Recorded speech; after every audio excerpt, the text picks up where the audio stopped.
Lijep pozdrav svima, dobrodošli u Hranu bez grijeha. Danas ću vam pokazati jedan vrlo jednostavan i brz recept za proteinske pločice.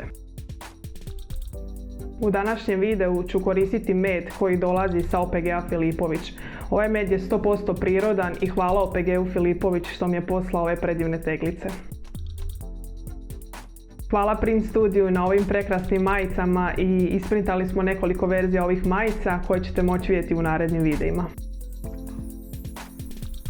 Za recept će vam biti potrebno sezam i čija sjemenke, zobene pahuljice sitnijeg tipa, mljeveni bademi, maslac od kikirikija, med i sušene brusnice.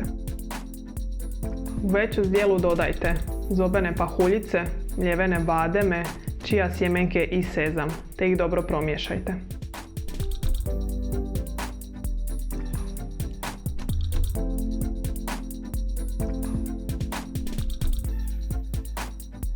Na laganoj vatri ću otopiti kokosovo ulje, maslac od kikirikija i med.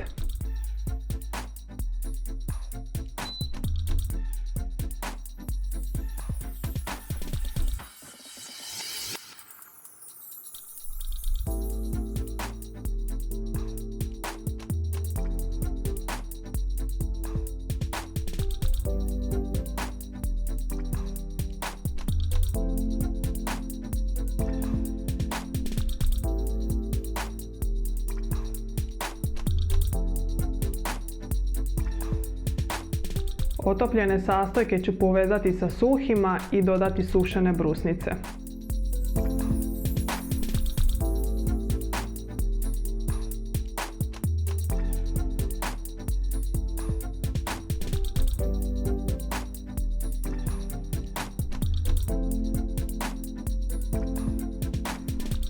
Dobivenu smjesu ću prebaciti u kalup i staviti na hlađenje otprilike 2 sata.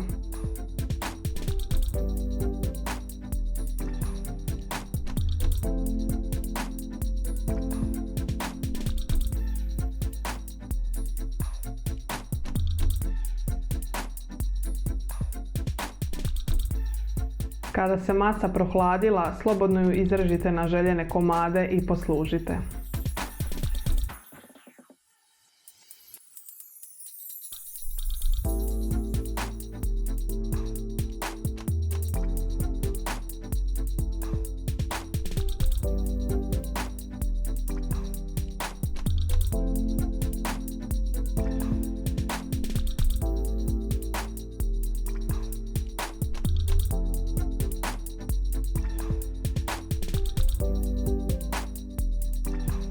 Ove pločice mogu izdržati par dana u frižideru, ali ih samo držite u zatvorenoj posudi. Hvala još jednom što ste gledali ovaj video.